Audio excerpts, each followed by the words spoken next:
हाँ तो बच्चों, हमने जैसे पढ़ा था अभी प्राकृतिक संख्या और पूर्ण संख्या के बारे में पढ़ा था।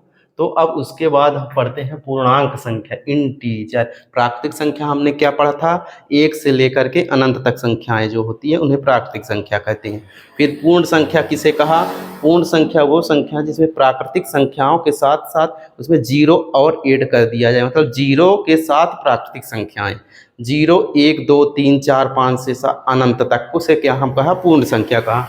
अब हम देखते हैं पूर्णांक संख्या जिसको इंटीजर कहते हैं। तो हमने देखा कि जीरो से हमने आगे बढ़ते गए 1 2 3 4 5, लेकिन कभी सोचा कि जीरो से पीछे भी तो कुछ होगा क्या, जीरो से आगे बस ही संख्या है, जीरो के पीछे कुछ नहीं है। तो जीरो के पीछे भी संख्या है। देखिए एक संख्या मैंने जीरो देखा, जीरो के मैं आगे दाईं ओर बढ़ता गया तो 1 2 3 4 5 6 7 8 बढ़ती गई, और ये जो बढ़ती गई तो प्लस में बढ़ती गई, दाईं ओर गए तो हमने प्लस में बढ़ते गए, लेकिन बाईं ओर गए, जब जीरो से बाईं ओर गए तो वही संख्या बढ़ेगी 1 2 3 4, लेकिन वो निगेटिव में बढ़ेगी, क्योंकि जीरो से -1 जीरो से छोटा है। जीरो से 1 2 3 4 जीरो से बढ़ते गए, लेकिन इधर जब माइनस लग गया तो जीरो से घटते गए, जीरो से कम भी हो गए, जीरो से 1 कम है, जीरो से 2 -2 वो और कम, जीरो से -3 और कम। तो इस तरह हमने ऋणात्मक, धनात्मक, जीरो सभी संख्याओं को मिला दिया, तब जाके बना पूर्णांक संख्या, इंटीजर। मतलब जो प्राकृतिक संख्या और पूर्ण संख्या थी वो निगेटिव नहीं थी, लेकिन इसमें जब पूर्णांक आया तो उसमें निगेटिव भी जुड़ गया। तो क्या हुआ कि जो जीरो से इधर हैं उन्हें ऋणात्मक पूर्णांक कहा, ये संख्या तो पूर्णांक की है तो ऋणात्मक और पूर्णांक तो है ही है, और इनको क्या कहा, धनात्मक पूर्णांक। ठीक, ऐसा नहीं है कि अब ये एक जो है धनात्मक पूर्णांक हो गया तो पूर्ण संख्या और प्राकृतिक संख्या नहीं है। प्राकृतिक संख्या, पूर्ण संख्या तो वो भी है, एक है ही है, लेकिन जब इसको पूरी संख्या को एक साथ देखेंगे तो इसको पूर्णांक बोलेंगे, और एक से जब उधर बाईं ओर जाएंगे, जीरो से दाईं ओर जाएंगे तो धनात्मक पूर्णांक, और जीरो से बाईं ओर आएंगे तो ऋणात्मक पूर्णांक कहते हैं। ठीक, शून्य जो होता है ये ना तो धनात्मक है ना तो ऋणात्मक है। शून्य से छोटी जो संख्याएं हैं वो ऋणात्मक हो गई, शून्य से उधर बड़ी संख्याएं धनात्मक हो गई। अब देखते हैं कि कौन सी संख्या कितनी बड़ी होगी, -3 बड़ी है कि -2 बड़ा है, 2 बड़ा है 4 बड़ा है, इसमें तो हम जान गए कि 2 से बड़ा 4 है।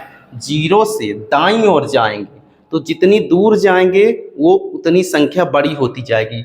दाईं जीरो से हमने 2 कदम आगे गया, 1 2, ये, और अगर जीरो से 4 गए तो देखिए 4 जो है 2 से बड़ा है, तो मतलब जितनी दूरी दाईं ओर जाएंगे वो उतनी ही बड़ी संख्या होगी। और बाईं ओर क्या होगा, जीरो से बाईं ओर जितनी दूरी ऐसे चलते जाएंगे वो संख्या उतनी ही छोटी होगी। जैसे यहाँ देखिए ये लिखा है नोट में, इसको जरूर याद ध्यान रखना है कि यदि कोई संख्या शून्य के दाईं ओर जितनी होगी उतनी बड़ी, शून्य के बाईं ओर जितनी दूरी पर होगी उतनी ही छोटी होगी। जैसे देखा है -2 से -5 छोटी है, ऐसे देखो तो 2 से 5 बड़ा है, लेकिन माइनस में देखेंगे कि -2 बड़ा है -5 से। देखिए -2 से -5, -5 इधर कहीं है, इधर 4 इधर 5 इधर है, ये अनंत तक, ये भी ध्यान रखना कि ये जीरो से अनंत तक, उधर पॉजिटिव, जीरो से निगेटिव, अनंत तक कोई सीमा नहीं है, चलता जाएगा 5 6 7 8 अनंत तक।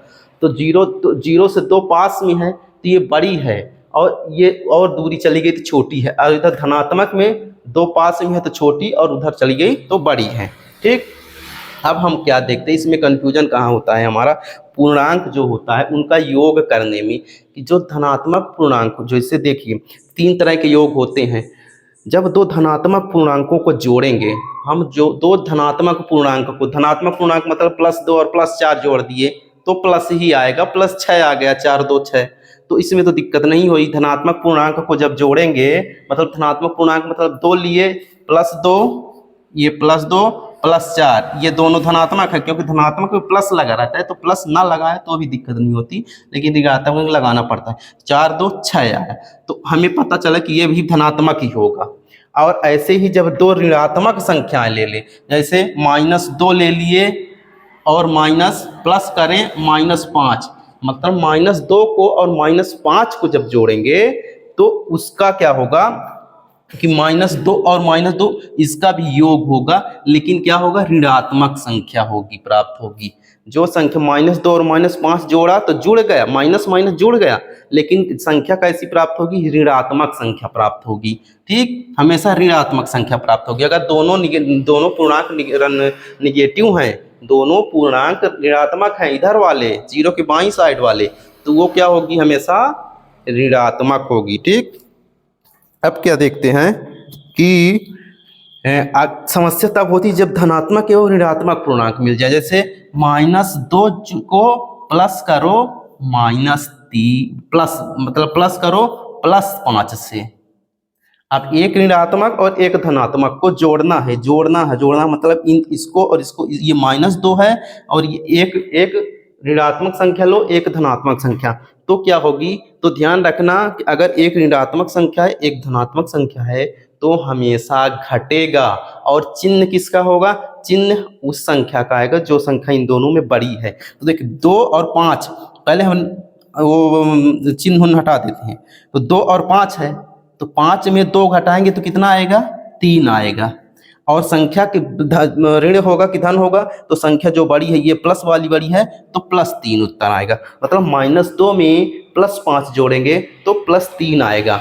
ऐसे भी देख लो, जैसे -2 हमारे पास है, -2 हमारे पास, -2 रुपये है हमारे पास।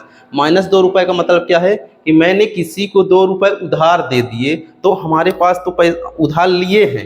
-2 का मतलब हमारे पास 2 रुपये हैं, लेकिन माइनस में है, मतलब मैं किसी से उधार लिया हूँ, मतलब दूसरे से हमारे पास लिया हूँ, मतलब जब मुझे होगा तो मुझे देना पड़ेगा। तो 2 रुपये मेरे पास माइनस है, और फिर +3 कर दिया, प्लस 5 कर दिया, मतलब हमारे पास क्या हुआ, 5 रुपये खुद का है। ठीक, -2 मतलब किसी और ने दिया है, और +5 मतलब मेरे पास खुद का है। तो जब मेरे पास -2 रुपये था और 5 रुपये खुद का आ गया, तो क्या हुआ, 2 रुपये मैंने वापस कर दिया, तो भी 3 रुपये हमारे पास पॉजिटिव बचा है ना। मतलब 3 रुपये जो हमारे पास बचा है वो हमारा खुद का बचा है।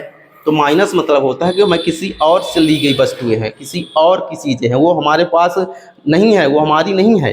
जैसे इसको समझ में आ गया, -2 मतलब होता है कि कोई भी वस्तु, कोई भी चीज़ें, 2 रुपये मैंने किसी से लिया था, फिर मैंने बोला था कि अगर मेरे पास 2 रुपये आया तो फिर मैं आपका वापस कर दूंगा। तो मेरे पास कोई मुझसे पूछा कितने रुपए है, 2 रुपये, लेकिन मेरे पास निगेटिव में 2 रुपये, उधार का 2 रुपये है। तो फिर मैंने कहा कि मेरी घर से मिलेगा या मेरा मिलेगा, तो मुझे 5 रुपये प्लस में मिल गया, मेरा मतलब पर्सनल मिल गया।